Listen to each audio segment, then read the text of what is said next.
All right, so we are here. Weight Concept presented by The Ring Magazine. Straight away after an incredible night of fights here in New York City. In Queens at the Louis Armstrong Stadium, it was Ring 3. And let me just say, for all of the flack that has gone on around the Times Square card and Ryan Garcia and Devin Haney and that whole thing, that whole debacle, this was a great comeback card for The Ring, headlined by two main events and two outstanding performances. Really a ton of outstanding performances. We're going to talk about it all. What just happened? Ring 3, standout performances from Shakur Stevenson, a brutal, devastating demolition job knockout from Hamzah Sheeraz. The breakdown. Let's go. All right, so I was in the building tonight for Ring 3, and this card was stacked with talent from top to bottom. But let's talk through the whole card. Number one, Rito Susumi, the newest Ring ambassador and, Japanese prodigy, has fought on the Times Square card. Funny enough, he fought a guy named Lavelle Whittington on the Times Square card. I called Lavelle Whittington fights in Caguas, Puerto Rico. I called his first fight, not his first fight, but one of his fights there. I knew he was a tough kid. Rito got through it. This one, he ends it in I think the second round, the start of the second round. Hit the guy with the body shots a couple different times, came upstairs and ended it there. Good performance, good second win in his pro career. They keep saying they're going to fast track him. I want to see more before they get to that point, but solid win. Then we go to David Morrell and Imam Kataev, and this was one of the fights that I had probably the fight I had the biggest problem with. And no disrespect to anyone, nothing like that, but just two fighters that are two dogs at 175 pounds get in there and duke it out. And David Morrell had a solid start to the fight, kind of tapered off in the middle, came back strong, but Imam Kataev felt like he just continued to keep the same pace and keep the same damage and just over and over and over catch David Morrell with big-time punches. Dropped him in the middle of the fight. A huge right hand that dropped Morrell. Kind of shocked the whole New York crowd. I want to say that David Morrell was like a minus 850 favorite, and I think that's a lot of people just not knowing who Imam Kataev is, even though he is a, excuse my language, mother in there, and, Chechnyan, that Eastern European style. And also, he's built like a brick shithouse. Not only that, but now he's training in Sydney, so he is well-versed. He's had fights all over. And, coming into the fight week, there was a little bit of controversy around the PED positive test. I think that it was explained to me. This is the way it was explained to me, that was done in 2023 out of the Olympics or something like that, but also he was an Olympic bronze medalist. So this wasn't like a recent test, apparently, but neither here nor there. That was the controversy. The fight itself, though, the controversy was David Morrell, in my opinion, didn't win the fight. Imam Kataev won the fight, and I thought won it pretty clearly. He looked like it could even be like 7-3, maybe 6-4. Kataev, but nevertheless, David Morrell gets a win, and it was a tough fight. It was a close fight. Morrell started to come back toward the end of the fight, so it wasn't like some massive blowout, even if the rounds are, like I said, 7-3, 6-4. It was a close fight, but I thought clearly Kataev won. Yeah, I just thought it was the wrong call, but we move. I mean, the good thing about it is, right, I'm a big proponent of not really, focusing on the O in boxing and it being such a big thing. Wins and losses matter, of course, but these are two tough young fighters. I wouldn't say at the beginning, but in the early stages of their careers that, can afford a loss if it happens. And also both of the guys get better from a fight like that, in my opinion. So wherever Morrell goes next, wherever Imam Kataev goes next, I think that you're going to see them be better because of the experience they gained tonight. Then we had Alberto Puello and Subriel Matias. This was kind of pinned as fight of the night here in Louis Armstrong Stadium. Everybody looked at this fight. It was going to be the one fight that jumped off the page, that both fighters were going to go in there and dog it out, and eventually whoever won, it was going to be a close one. And honestly, that's exactly what happened. This was a dogfight. Literally from the beginning, Subriel Matias, I don't think, took one back step the entirety of this fight, and Alberto Puello boxed very well, in my opinion, on the back foot. And Subriel Matias, and new WBC super lightweight champion, I'm going to be honest, yes, he wins the decision, but I think the judges got this one wrong. And this one was a little closer. I'm not super upset about it because of how close the fight was. But I thought Alberto Puello won this. I thought that he won more rounds. And here's why. Subriel Matias threw more punches, landed more punches throughout the fight, and landed more power punches throughout the fight. Now, the difference to me wasn't because Alberto Puello outlanded Subriel Matias. In total, Subriel won rounds with a wider margin. Alberto Puello, I thought, won more rounds. That's the difference. To me, I thought he won more rounds, but the rounds that Matias won, he won by a far bigger margin. Again, we'll have to look at the copy box numbers and all that, but it really was, I thought, Matias starting very well. Alberto Puello started well as also. There was a maybe 2-2 fight going into the 5th round. But from that 5th round, Matias, I thought, racked up maybe 5, 6, potentially 7, but 7 being the swing round, where I thought Puello, as they got into that 7th round, maybe 8, started to figure out Matias was just not going to take back steps, so he was going to fall in behind a lot of shots. And Puello, I thought, started outboxing him on the back foot, really touching him. When he made Matias miss, he would make him pay. We'll get back to that saying in just a second. But yeah, I thought that Alberto Puello won the fight. It was a close one, so I'm not super upset. I'm not going to sit here and call it a robbery or anything like that. And Subriel Matias is looking, I think they lined him up. I'm not sure who, was it Dalton Smith they lined him up with? I'm not sure. But they definitely want him in Riyadh next. HE got in the ring and was like, "You're fighting next." So Matias was like, "Sure." But I'm not sure what they're going to do with Puello next. Regardless, banger of a fight. Then we move to the first of 2 main events. And the way this was billed for the WBC Lightweight Championship, Matias and Puello was a super lightweight. This was Shakur Stevenson, William Zepeda. And I had thought all week that it was going to be a pretty simple game plan for both guys. Zepeda was going to do what Zepeda does, which is throw a shit ton of punches, a barrage, never take a back step, and look to just pressure Shakur to death until the levee broke, right? Just fill the entire body of water until something breaks, and here comes the flood. While on the other side, Shakur, I thought this would work perfectly for him. I thought this was going to be an opportunity for him to have a showcase, to showcase his skills, to showcase his punching ability off his back foot, and to not have to do much work to get it done, right? It was going to be Zepeda just walking forward, walking into range.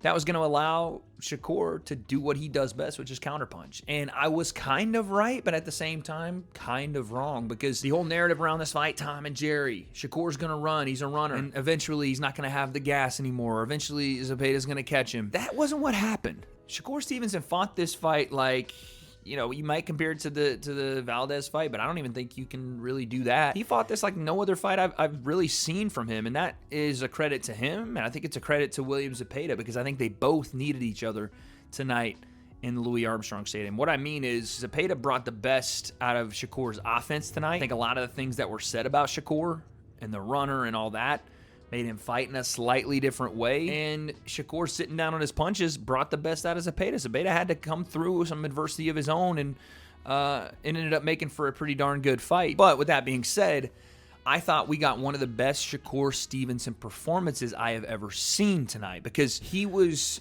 taking all of the A game, I would say, of William Zepeda, which was, again, all the pressure you expected, all the volume of punches you expected. At one point, it was more of a slip, but Shakur did get touched with a punch that kind of left him off balance, and he got tagged with some punches that Shakur Stevenson usually doesn't get tagged with, and that's, again, a credit to Zepeda, but also Shakur decided to fight this a little different. He decided to sit in there with some of the punching and counter off and throw more combinations and not look to use his movement as much. In fact, there are moments, a couple of, I would say more than a couple, it was a bunch of times where Shakur was just on the ropes, parallel, back flat against the ropes, and looking to shoulder roll, catch things on the lead shoulder, bump them up, backhand behind it, or catch with the backhand hook, and he was tagging William Zepeda tonight. This was not like pillow hand Shakur or like, oh, he's got brittle hands. He was tagging William Zepeda up. This, I said it on Twitter, this was just a treat to see Shakur in person. And I'm not trying to glaze or nothing like that, but when you see a guy with that kind of skill in person, and you get to see the sweet science, the actual sweet science, which is make your opponent miss and make them pay. Shakur wasn't just using his feet. Maybe he could have done more with that and would have been a safer fight for him. I think he's even said as much. But when he was there tonight and he was in the pocket and he was making Zepeda miss and then touching him with the jab, then the backhand, it was a treat to watch tonight. Truly, like, I'd never seen a Shakur fight in person. Very glad that this was the one I got to see, because it was probably one of his best performances. And again, you credit that to Shakur, but you also have to credit it to William Zepeda, because Zepeda brought that out of Shakur. But as far as Shakur Stevenson's concerned, listen, one of his best performances, but in the post-fight presser, he calls out Tank Davis. And, you know, we've all seen the Tank Davis arrest and subsequent release after, I mean, it's unfortunate, but we have to tell it like it is, at least from what we know right now, another domestic abuse allegation and arrest for Tank Davis. It's a terrible thing. But, yeah, I mean, this should be the fight. It could be one of the biggest fights you can make right now in American boxing is Shakur Stevenson and Gervonta Tank Davis. I don't know if they'll do it. I don't even know if Tank is going to fight on August 16th, let alone anything after that. It seems like he has been on a train wreck of a trajectory since the Frank Martin fight, honestly. Right after the Frank Martin fight, great performance. Everything else has been so wishy-washy. Does he want to box? Does he want to retire? Out of the ring stuff that's been going on for a very long time with Tank. The Roach rematch, what happens there? Potentially Jake Paul, and now this. So we'll see. But, I mean, I'd be lying to you if I didn't say I wanted that fight. Of course I want that fight. Everybody that's even somewhat of a boxing fan in America would want that fight. So I hope that happens next for Shakur. If not, I mean, I guess he can move up to 40, but I think 35 is probably where he needs to be. So who knows? We'll just have to see kind of what shakes out at 35. So then we get to the main event, or the second main event, right? Hamzah Sheeraz and Edgar Berlanga. And this one was interesting because you had two guys that were going through a lot of change. No Justin Bieber voice. They were going through some changes. On Edgar Berlanga's side, I just pronounced Berlanga and Berlanga differently in the same sentence. That's crazy. He obviously had lost the Canelo fight and then come back with a win versus a guy that looked like he was melting in real time. But, you know, Edgar is known as a big power puncher, very prideful New Yorker, 16 knockouts in his first 16 fights, but not a guy you ever looked at as the super skillful, highest level boxer at 168, and, you know, had a lot to prove, especially after that performance versus Canelo, which was pretty much non-existent when talking about his actual offensive prowess that we'd seen before that. And then on the other side, Hamzah Sheeraz, who had looked like an absolute phenom at 160 pounds, had 15 straight knockouts going into the Carlos Adames fight. And listen, the Adames fight was called a tie, but in my opinion, I love Hamza, but he lost to me. Regardless, it was definitely something that showed him he needed to make changes. He stops training where he's training, goes to train with Andy Lee from LA to Ireland, or back from the UK to Ireland, wherever he was. And then he makes the move to 168 because, good Lord, he is 6'3", my height, fighting at 160. Just for reference, I walk around at 210. I know he's not far off from me. Used to fight at 154 before that. I don't know how he ever made either of those weights. Even now at 68, he looks massive. So it looked like a more replenished Hamzah Sheeraz. He had to answer a lot of questions, though. And tonight was the night to do it because, damn, did he absolutely destroy Edgar Berlanga. I mean, obliterate him. Make him look like an amateur, done and dusted in, 5 rounds? And it wasn't a particularly hard 5 rounds. It wasn't like there was a back and forth. Hamza got maybe hit with one solid punch from Edgar Berlanga. But the fight started, and the first thing I thought to myself was, I think the game plan for Hamza should be to stay long behind his jab, have that longer guard, be able to catch things with the rear hand and then poke with the jab and then turn that jab into the hook and then bang the right hand behind it. And for Edgar, I was like, all right, well, you're at a reach disadvantage. You're not as skilled as Hamza is. You're going to have to find your way to phone booth range, inside range, throw those nasty hooks, maybe head movement off center, catch Hamza with a long jab, he overthrows, bang the right hand, the left hook, something like that. And yeah, we'd seen that Edgar is, vulnerable to the left hook as well. He kind of throws the arms out at a jab feint, and then the hook behind it can catch him. So I thought maybe there were some opportunities at range again for Hamza, but this fight turned out to be almost completely different. I did not understand how good Hamzah Sheeraz was on the inside. For a guy that's my height, 6'3", he works like a technician on the inside. And he was outworking Berlanga and outlanding Berlanga on the inside, damaging him with big-time punches, touched him on the chin in the first round with a hook from inside. The jabs were going back and forth. Berlanga had some great success with his jab to the kind of start of the fight, but then it was Hamza just building and building, getting closer and closer, again, on the inside with combination punching, and you were starting to think, okay, it's just a matter of when, not if, now, for Hamzah Sheeraz. If he's going to touch Edgar on the chin, how is Berlanga going to take it? That's a different thing. But then we got to I think it was the 4th round, where, again, things were starting to heat up. They were ramping up, and Hamza got to the inside and was almost, pushing to get to the inside and pushing to get inside close range. And I saw one combination that went, oh, Hamza really wants to be inside. He threw a lead hand uppercut, banged the hook around the side, hurt Edgar with that. And you could see Edgar's face kind of change a little bit. You see him wince a little bit. And then you saw Edgar do what I thought maybe only he could do, which was get desperate and start lunging a little more, start getting a little more reckless, which I thought if Hamza kept things long and at range, Edgar would do sooner or later. But this was more Edgar feeling the power of Hamzah Sheeraz, banging the lead uppercut, banging the hook around the outside to the body. And then when the hands fell and there was a little bit of time to trade, Hamza dug in, big left hook, right hand, left hook hurts Edgar Berlanga, sends him to the canvas. And ladies and gentlemen, this kid has some punching power. It was devastating the way he was landing. Berlanga, yes, got dropped against Canelo, kind of popped back to his feet. I thought that was a mistake here. He pops up a little quick, hits the gloves together. Referee says, all right, go again. And Shiraz dropped him again with another big right hand. And Berlanga got up again. Fair play. He did show heart. But then got saved by the bell because 10 more seconds and Berlanga would have been eating canvas. And honestly, before long, he would anyway. Because the 5th round comes, and just as the round starts, Hamza just cracks him again with another combination. And that's it, and that's all. And the entire crowd was in a freaking frenzy because Hamzah Sheeraz put on a nasty, nasty performance. It was insane how good he was at close range, how powerful his shots were. Could you attribute the Carlos Adames fight to the hurt hand is what, was said around that time?